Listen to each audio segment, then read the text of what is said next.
Okay, so this is the presentation of deep learning.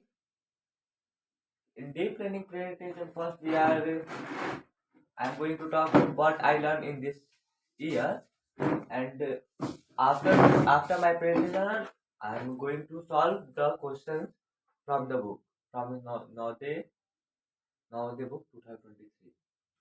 You will solve in this presentation or after this? I will solve after this presentation. So in this year, I done I learned 7th chapter of class 6. Means class 6 is complete. So I learned 7th chapter of class 6. So I learned about this chapter in this year. First decimal.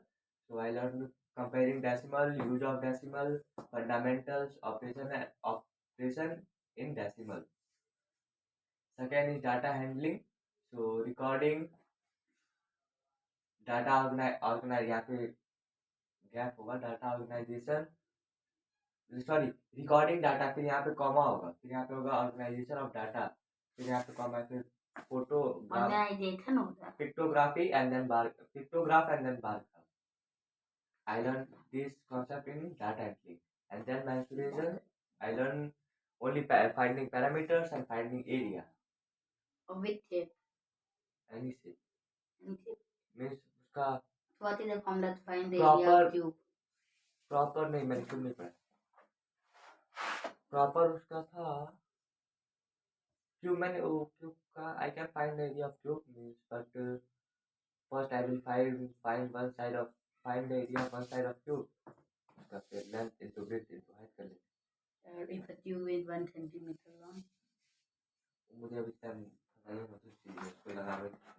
मैंने अभी तक cube का किया नहीं है. Then algebra. So variable, in algebra I learn about variable, use of variable, expression with variable, and what is equation. And then I learn in ratio and proportion. First I learn ratio, then proportion, then unitary method. Then I learn symmetry, line of symmetry, and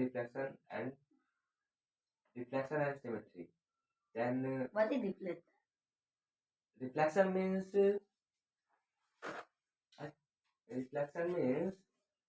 you have a photo, yeah. Then you put a mirror after the photo, then the photo reflect on the mirror, so that is a reflection of symmetry. उसे reflection of symmetry कहते हैं.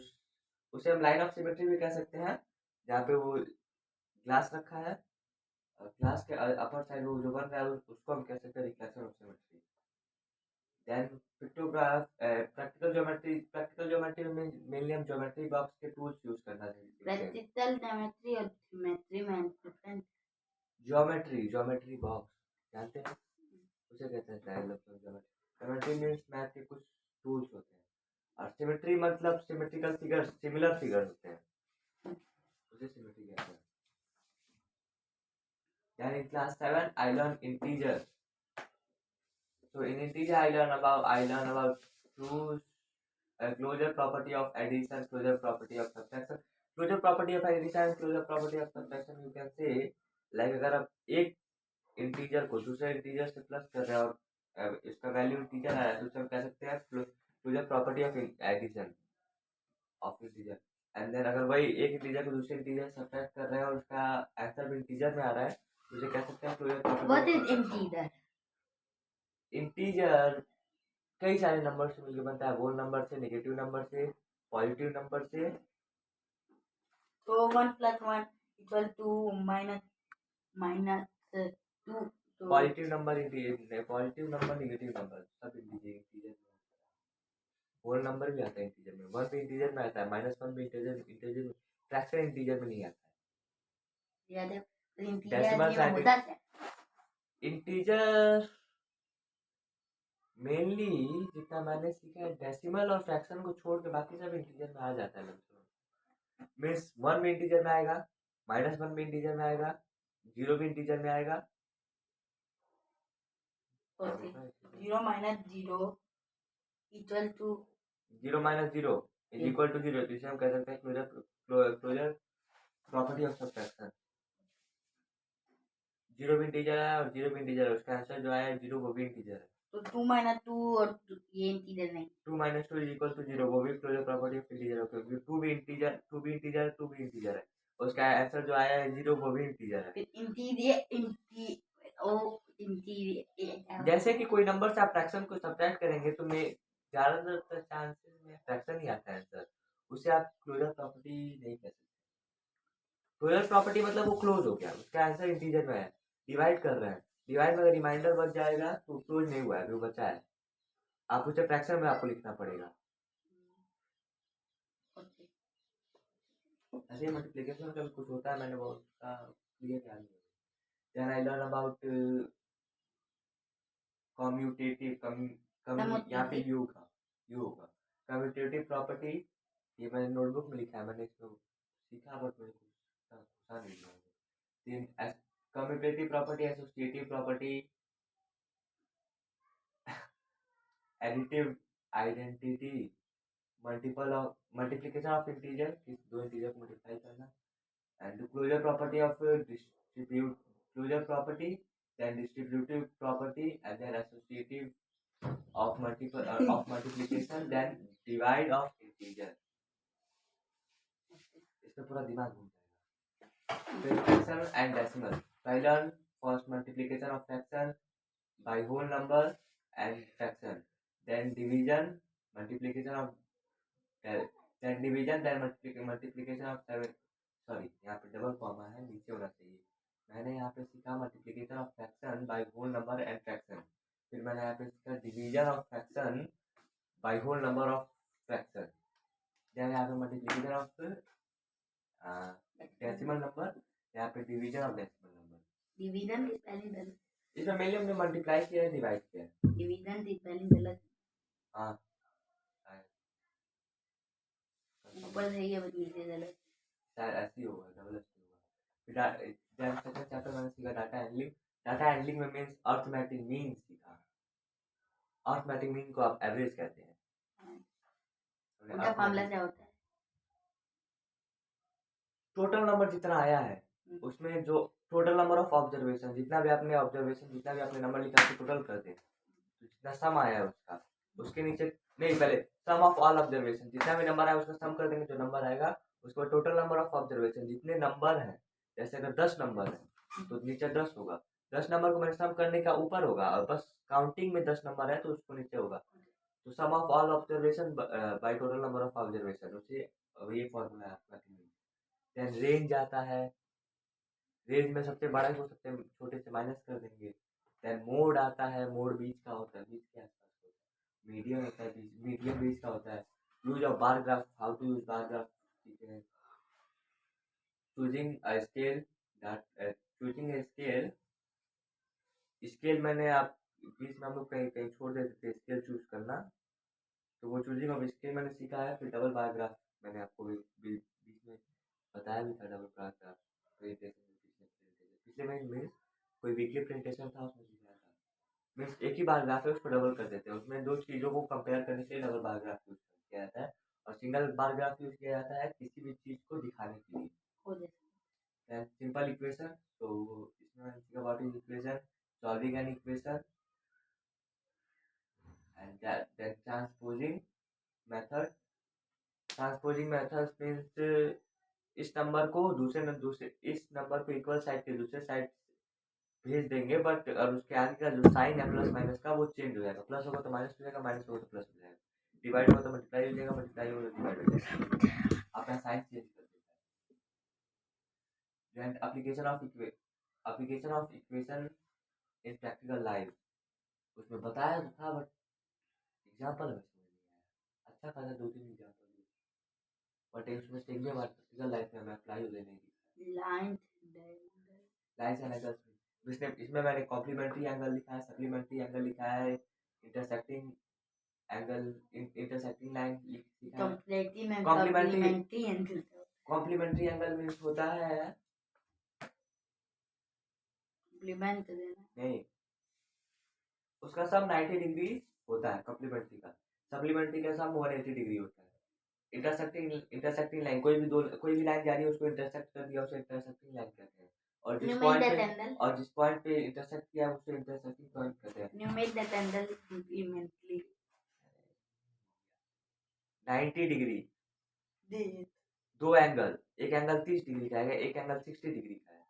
अगर इन 30-60 को plus करें तो वो 90 degree आएगा, वही है कॉम्प्लीमेंट्री।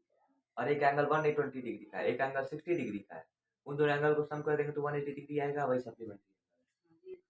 ट्रांसवर्जल लाइन, दो लाइन जा रही है, उसमें से बीच में एक लाइन मतलब सॉरी वर्ड गलत है, दो लाइन जा रही है, उसमें से एक लाइन काट दी तो उसको जहाँ पे वो कटेगा उससे उस लाइन दो लाइन को काट दी उसे ट्रांसवर्जल कहते हैं। क्या मैंने एंगल एंड इसी में मैंने सीखा था, सॉरी मैंने उसे यहाँ पे घुसा दिया है, यहाँ पे ये नहीं होगा। इसी में मैंने सीखा था alternative interior and exterior angle, Angle sum property. and then angle sum property, then corresponding angles। ये मैंने इसी में सीखा था, इसमें सीखा था चैप्टर 5 में, बट मैंने चैप्टर 6 में घुसा दिया। अल्टरनेटिव मीन्स होता है अपोजिट। कोई भी दो लाइन है,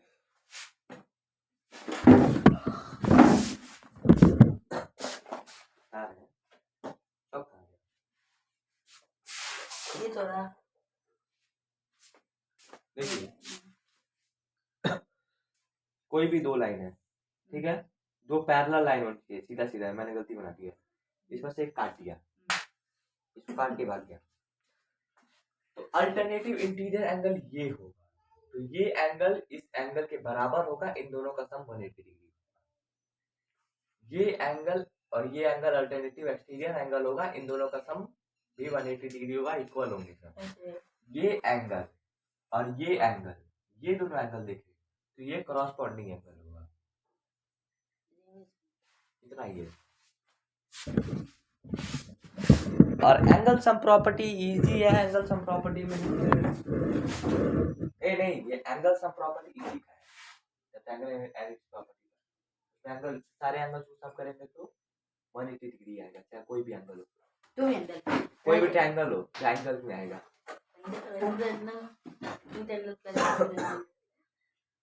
लाइंस ऑफ, फिर मैंने the triangle and its property पर सीखा, median of triangle, altitude of triangle, then angle sum property, mainly एक तीन कॉन्सेप्ट सीखा, इन्हीं तीन कॉन्सेप्ट पे 3 एक्सरसाइज सॉल्व हो गया। फिर इन साइंस मैंने सीखा first what is science. Science is a way of thinking, observing and doing things to observe, to understand the world where we live in. इसका डेफिनेशन है to uncover the secret and to uncover the secret of the universe, ये इसका definition है। उसमें सिर्फ इसी definition पे पूरा अच्छा खासा कई सारे एग्जांपल देके समझाया था, जैसे कि एक टीचर गए थे अपने बच्चों को ले जाके और प्लांट्स को और फूल को ऑब्जर्व करा रहे थे, इस टाइप का कुछ। मेनली इसमें ऑब्जर्वेशन है और साइंस के बारे में बताया कि साइंस क्या है। Then second chapter I learned about diversity. So in diversity I learned about what is diversity. So diversity means होता है डिफरेंस, कोई भी चीज में डिफरेंस, आपके और जानवर के बीच का डाइवर्सिटी, आपके अंदर क्या खूबी है जानवर के अंदर, मीन्स उनके अंदर के डिफरेंस के बारे में बात करता है डाइवर्सिटी में। तो इसमें मैंने diversity in plants and animals मैंने सीखा था, इंसान नहीं सीखा था, वो मैंने आपको एग्जांपल दिया। Then I learn about root system, दो वीक पूरा लगाए थे इस पे, तो आपको याद नहीं क्लास 5 में रूट सिस्टम, क्लास 5 में साइंस है, क्लास 5 में रूट सिस्टम, लिविनेशन, सीड सिस्टम, डाइवर्सिटी एज पर सराउंडिंग के हिसाब से भी डाइवर्सिटी होती है। Like there are two type of camel, one camel which is in mountain, so their body is different as in compared to the camel who live in the desert, दोनों की body में difference होता है। बकरी भी होती है, यहाँ की बकरी और पहाड़ की बकरी में डिफरेंस होता है, serious I not with. Then in second chapter I learn about mindful eating. So mindful eating is food in different region, हर रीजन के अंदर अलग अलग फूड है। आई थिंक मुझे इसका कोई प्रैक्टिकल मिला नहीं कि ये मेरी लाइफ में कहाँ यूज हुआ, सबको पता है कि हर जगह अलग अलग फूड होता है। क्यों होता है ये उन्होंने बताया, क्योंकि हर जगह अलग अलग रिसोर्सेज होते हैं, तो रिसोर्सेज के हिसाब से फूड में भी चेंजेस होते हैं।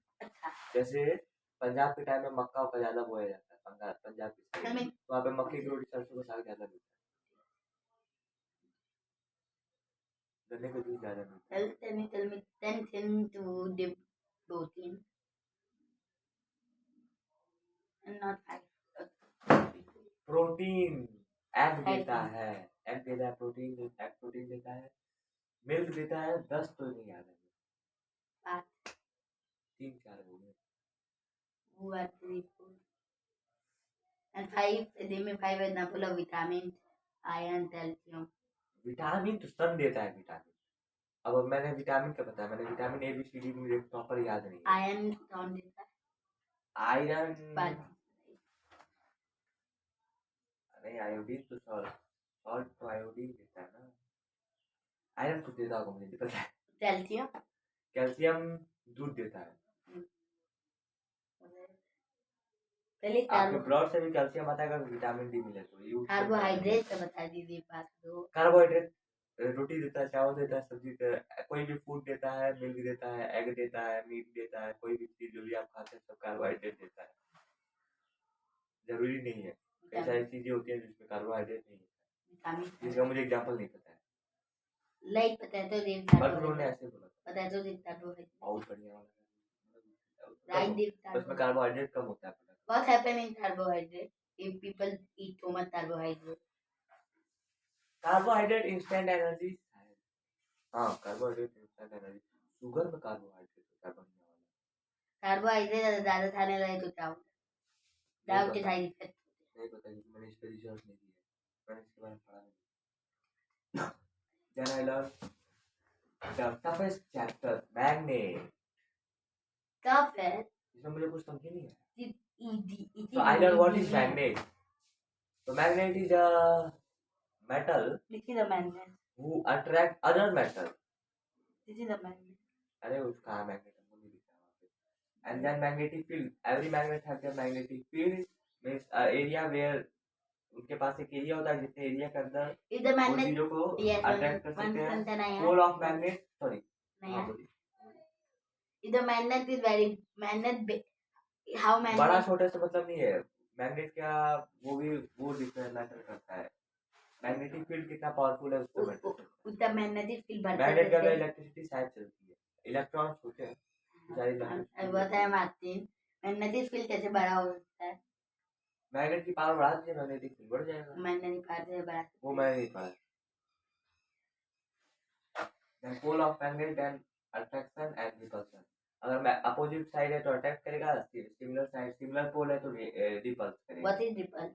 रिपल्स मतलब दूर ढकेलेगा। कभी भी दो मैग्नेट को ले जाकर देखिए, कभी कभी वो एक दूसरे को दूर फेंकते हैं और कभी कभी एक दूसरे को सटक खींच लेते हैं। उसे जो खींच देते हैं उसे अट्रैक्शन कहते हैं और जो दूर फेंकता है उसे रिपल्सन कहते हैं। तो डीप लर्निंग एंड हो गया, इसका मैं पेपर दे दूंगा। मैथ का, साइंस का नहीं पता, मैथ का पेपर मैं दूंगा। रिकॉर्डिंग मत करिए। न्यूज लीजिए।